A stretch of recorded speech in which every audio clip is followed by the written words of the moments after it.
So welcome to the Indian advance studies. आज के हम इस वीडियो में देखने वाले हैं नेस्ट। अब ये नेस्ट क्या होता है? नेस्ट आपको पता होना चाहिए, हर एक बच्चे को पता है। अब यहाँ पर क्या है, नेस्ट ये एग्ज़ाम देना होता है आपको, ठीक है, एंट्रेंस एग्ज़ाम होती है जिसमें आप क्वालिफाई होते हैं। बट वो प्रोसेस कंप्लीट करके ही क्वालिफाइड होना होता है आपको। जो एप्लीकेशन फॉर्म के प्रोसेस होते हैं हर साल हर एक बच्चों को कंप्लीट करनी पड़ती है, और हर बच्चे यहाँ पर क्वालिफाइड होते हैं। कुछ बच्चे होते हैं, कुछ बच्चे नहीं होते हैं, ठीक है। तो बहुत सारे बच्चे ये यहाँ पर बताना चाहता हूँ। एप्लीकेशन फॉर्म, डेट्स वगैरह सब यहाँ पर आपको डिसाइड किया रहता है, ठीक है। तो आप देख सकते हैं यहाँ पर सारी प्रोसेस के बारे में स्टेप बाय स्टेप बताया गया है। ओके, तो मैं आपको भी बताऊँगा, आपको समझ में आना चाहिए, ठीक है। आपको ध्यान से यहाँ पर सारी चीज़ों को बैड वीडियो में देखनी है जो मैं बता रहा हूँ, और आपको आखिरी तक इस वीडियो तक बने रहें। National entrance screening test is organise by the national institute of science. ये इसे ऑर्गेनाइज करता है, ठीक है। नेस्ट को ऑर्गेनाइज करता है नेशनल इंस्टीट्यूट ऑफ साइंस। ये जो NIS, ये जो है ना, यही उसके ऑर्गेनाइज करता है यहाँ पर। ST है एंड रिसर्च भी है। This is the national level का एग्ज़ाम होता है, जिस एग्ज़ाम में हर एक बच्चे यहाँ पर कंप्लीट करते हैं, और 5 साल का एजुकेशन प्रोग्राम होता है ये, ठीक है। तो हर एक बच्चे को यहाँ पर कंप्लीट करनी पड़ती है। और यहाँ पर क्या होता है, exam would be and online mode से हो सकता है या फिर ऑफलाइन हो सकता है, बट उसका मैं बोल नहीं सकता। बट यहाँ पर सब बस बताया गया। तो यहाँ पर एप्लीकेंट को, जिन बच्चों को भी एडमिशन लेनी होगी इस कोर्स में, in biology, mathematical, chemistry, physics, science, ये सारी चीज़ों के बारे में यहाँ पर मतलब होना चाहिए। आप इन सब चीज़ के बारे में इंटरेस्ट है आपको, और यहाँ पर आप इस चीज़ के लिए आप एग्ज़ाम दे पाते हैं। Course for this exam are only available in national institute of science education and research, ठीक है। वहीं पे अवेलेबल रहेगा यूनिवर्सिटी ऑफ मुंबई में। All the information about the nest के बारे में, जो एप्लीकेशन फॉर्म होगी, इसकी मेन चीज़ें जो रिलीज़ होती है, हर एक बच्चे को हर साल वो कंप्लीट करनी पड़ती है, वो प्रोसेस, जो प्रोसेस के बारे में बताना चाहता हूँ। तो यहाँ पर कुछ इंपॉर्टेंट डेट्स है। एप्लीकेशन फॉर्म रजिस्ट्रेशन प्रोसेस होती है, how to fill your application form, admit card, answer key result, cut off, बहुत सारी चीज़ें होती हैं। तो हर एक बच्चे को ध्यान देना पड़ेगा, राइट, आपको भी। तो यहाँ पर हाइलाइट्स वगैरह कुछ दिए गए हैं जिसे आप देख सकते हैं। सिंपल क्या है इसमें कि आपके एग्ज़ाम का नाम पता है आपको, नेस्ट, NEST। फुल फॉर्म इसका national entrance screening test. Exam का जो टाइप होता है, ये PG टाइप का आप एग्ज़ाम देते हैं। मतलब 15 के बाद आप 16, 17, 18 जो भी करते हैं, 15 मतलब 5 साल का होगा तो ज़्यादा होगा। मतलब आप 12 के बाद बैचलर्स करते हैं, बैचलर्स के बाद जो आपका मास्टर्स कोर्सेस आते हैं, PG, that is PG courses, okay. PG level का काफ़ी आप मतलब हाई लेवल पर धीरे धीरे पहुंच रहे हैं, ठीक है। एग्ज़ाम लेवल होता है आपका जो स्टेट लेवल का नहीं होता है, ये ऐसा ही नॉर्मल चीज़ नहीं है, काफ़ी नेशनल लेवल का एग्ज़ाम होता है, ठीक है। तो पूरा कंट्री जो कंट्री होता है, ये स्टेट लेवल का नहीं होता है, ना सिटी लेवल का है, कंट्री लेवल का भी नहीं है, ठीक है। ये नेशनल लेवल का आपका एग्ज़ाम होता है। कोर्स ऑफर आपको 5 ईयर का MSc कोर्स आपको ऑफर करता है। Conducting body national institute of science education and research, यही कंडक्टिंग बॉडी है, इसी के थ्रू आपको सारी अथॉरिटी माननी पड़ती है, और जो ये बोलेंगे वही आपको करना होगा। एग्ज़ाम मोड जो है ऑनलाइन मोड से हो सकता है या फिर ऑफलाइन से होगा, ये मैं नहीं बता सकता, बट आपको देखना पड़ेगा उस सिचुएशन के हिसाब से। एग्ज़ाम डेट जो है अभी अनाउंस नहीं की गई है, तो आपको अनाउंस करेगी तो उसके लिए वेट करना पड़ेगा। एग्ज़ाम ड्यूरेशन जो है 3 आवर्स एंड 30 मिनट्स है। मतलब कितना हुआ, कितना हुआ जो भी रहेगा। तो मेरी मैथ्स बहुत वीक है, तो ठीक है।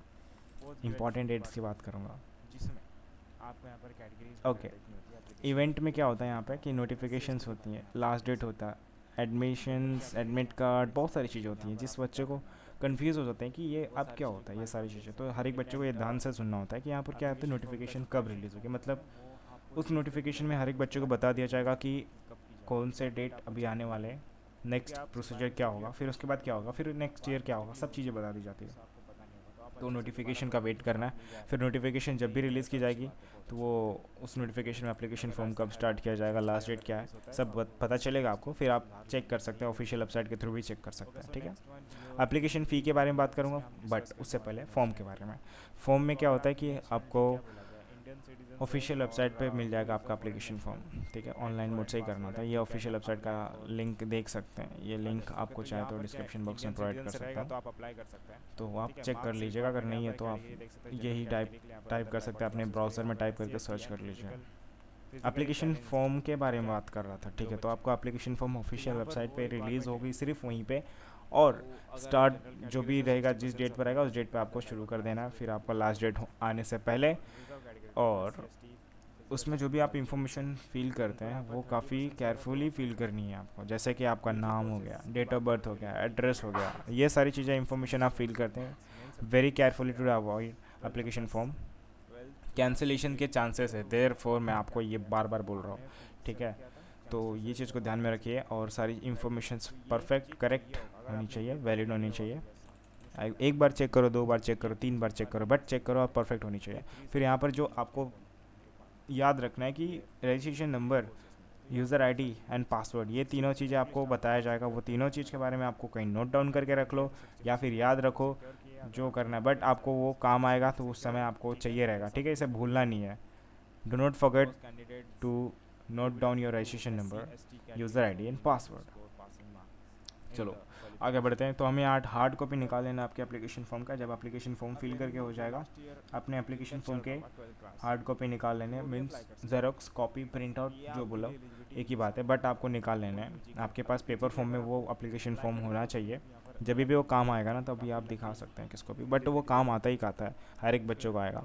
ठीक है, एप्लीकेशन फ़ी के बारे में बात करूँगा। एप्लीकेशन फ़ीस जो होता है जनरल कैटेगरी के लिए, ओबीसी कैटेगरी के लिए, मेल के लिए, ठीक है, मेल के लिए general category and OBC category में से मेल, फीमेल वाले आ जाएंगे रिजर्व कैटेगरी में, ठीक है। तो वो लोग को 600 रुपीज़ देना पड़ेगा।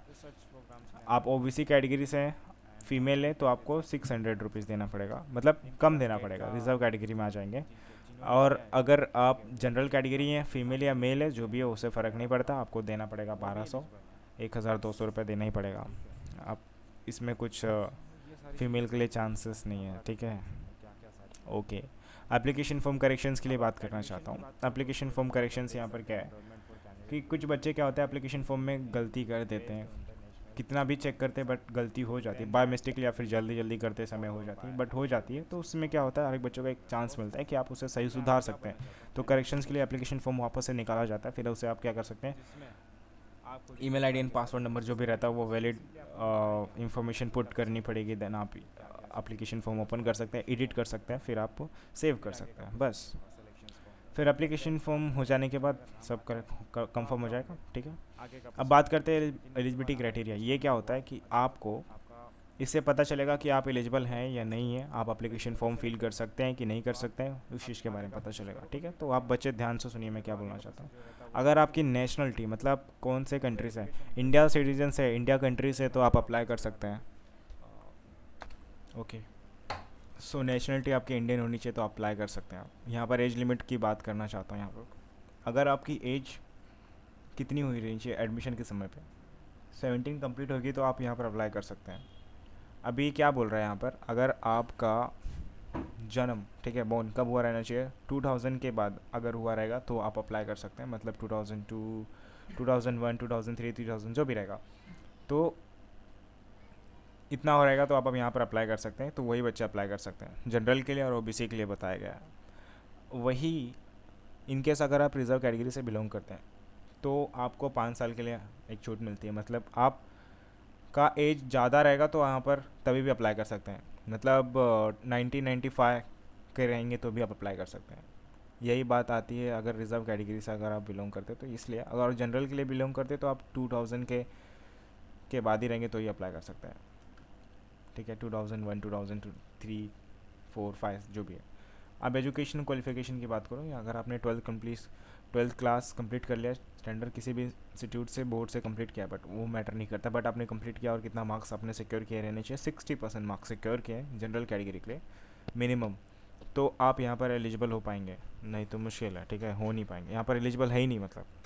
अब यहाँ पर इनकेस अगर आप रिजर्व कैटेगरी से बिलोंग करते हैं, SC ST PWD कैंडिडेट से बिलोंग करते हैं, कैन सिक्योर करनी है आपको कितना, एटलीस्ट 55% मार्क्स सिक्योर करनी है, तो आप यहाँ पर अप्लाई कर सकते हैं 12th स्टैंडर्ड में। अपेयरिंग बच्चे, जो बच्चे अभी एग्ज़ाम दे रहे थे या फिर अभी उनका वेटिंग में है, रिज़ल्ट आया नहीं है अभी तक, ठीक है, तो वो बच्चे भी यहाँ पर अप्लाई कर सकते हैं, ठीक है। तो ये सारी आपकी एलिजिबिलिटी जो मैंने आपको स्टार्टिंग से समझा दी है। अभी बात करते हैं, ये सिंपल से एक एग्ज़ाम पैटर्न है, जैसे कि आपको देखना होता है एग्ज़ाम का मोड क्या रहेगा, ड्यूरेशन कितना रहेगा, 3 hours and 30 minutes के लिए रहेगा। 1 मार्क्स आपको ईच राइट आंसर पे मिलेगा, नेगेटिव मार्क्स नहीं है आपको। क्वेश्चंस टाइप्स MCQ टाइप्स के रहेंगे, 200 मार्क्स के लिए रहेंगे, लैंग्वेज इंग्लिश में रहेगा, ओके। अब कुछ सेक्शंस यहाँ पर आप देख सकते हैं, 4 सेक्शन है, सब्जेक्ट बायोलॉजी है, मार्क्स वगैरह सब यहाँ से आप देख सकते हैं। आप यहाँ से सिलेबस भी देख सकते हैं, काफ़ी अच्छी बात है। केमिस्ट्री का सिलेबस चेक करना चाहते हैं, चेक कर सकते हैं यहाँ से। पूरा टेबल में आपको सिलेबस आपको मिल जाएगा। फिजिक्स का भी सेम यहाँ पर आपको मिल जाएगा, बायोलॉजी का भी मिल जाएगा। इस टेबल में हर एक इंपॉर्टेंट टॉपिक्स आपको प्रोवाइड कर दिया गया। जिन बच्चों को देखना है सिलेबस, अच्छे मार्क्स लाने हैं, वो सिलेबस ज़रूर देखें और अच्छे मार्क्स लाएँ। अभी क्या होता है कि यहाँ पर कुछ बच्चे यहाँ पर पढ़ाई करते बट उनका यहाँ पर होता नहीं सक्सेस, तो यहाँ पर उनको मार्क्स प्रिपरेशन की ज़रूरत है यहाँ पे। अभी वहाँ पे उनको प्रिपरेशन करना ही नहीं होता है, बोर होता है, तो यहाँ पर एक छोटा सा प्रिपरेशन टिप्स के लिए कुछ पॉइंट्स यहाँ पर इसे देख लें। और अब ये टिप्स देख लेंगे तो क्या होगा, आपको समझ में आएगा सारी प्रोसेस कैसे क्या करनी होती है, कि स्टेप बाय स्टेप आप पढ़ाई करेंगे तो क्या होगा। स्ट्रिक्टली ये टिप्स को फॉलो करते हैं तो आप अच्छे मार्क्स से पास हो जाएंगे, अच्छे मार्क्स लाएंगे। जो बच्चे पढ़ते भी नहीं थे, अगर ये प्रिपरेशंस के टिप्स फॉलो करेंगे ना, तो आप अच्छे मार्क्स से पास हो सकते हैं। क्रैक करना चाहते हैं वो उससे भी कर सकते हैं, एग्ज़ाम के रिकॉर्ड क्रैक करना चाहते हैं, जो भी स्कोर रिकॉर्ड क्रैक करना चाहते हैं, तो give your best and confidence in your self. तो यहाँ पर आपको सारी चीज़ें देखनी है। बुक्स वगैरह आप प्रेफर करना चाहते हैं तो यहाँ पर आप देख सकते हैं, मैथ्स के यहाँ पर बहुत सारे बुक्स हैं, ऑथर का नाम भी देख सकते हैं। ये केमिस्ट्री के हैं ये, और फिज़िक्स के यहाँ पर कुछ बुक्स मिल जाएंगे आपको, और ये ऑथर के नाम है। तो ये आप प्रेफर करें तो आप एग्ज़ाम में काफ़ी अच्छे मार्क्स ला सकते हैं। ठीक है, अब एडमिट कार्ड कहाँ पे मिलेगा आपको? एडमिट कार्ड आपको ऑफिशियली वेबसाइट पर डिक्लेयर कर दिया जाता है, जो भी है रिलीज़ कर दी जाएगी ऑफिशियल वेबसाइट पे आपको मिलेगा। जब आपका एप्लीकेशन फॉर्म सबमिट करके हो जाता है, फिर उसके बाद आपको एडमिट कार्ड की जो भी है नोटिस मिल जाएगी ऑफिशियली वेबसाइट पे नेस्ट के।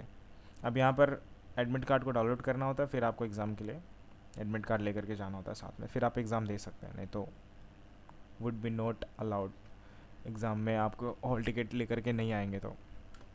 ठीक है, ओके। सो आंसर की रिज़ल्ट से पहले आपको मिल जाएगा, एग्ज़ाम होने के बाद आपको आंसर की आपको मिल जाएगा, 2-3-4 डे जो भी रहेगा, तो बट आपको मिल जाएगा वहाँ पे ऑफिशियल वेबसाइट पे चेक कीजिएगा, आपको मिल जाएगा।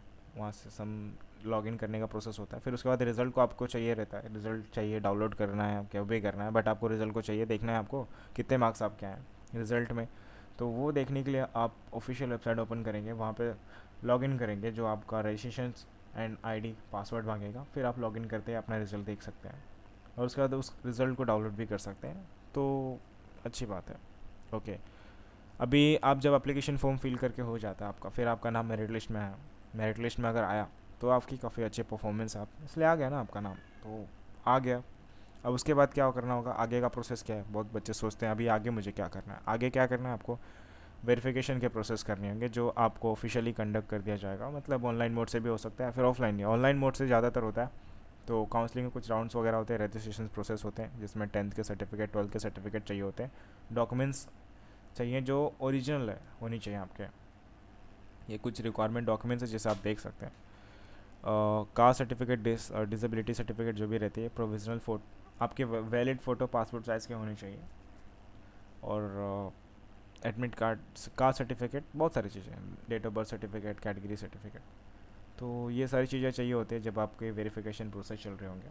फिर आपको सीट अलॉट किया जाएगा, फिर आपका स्टार्ट हो जाता है स्टडी जो भी है। तो इतने सारे प्रोसेस थे जो आपको जानने थे, समझने थे।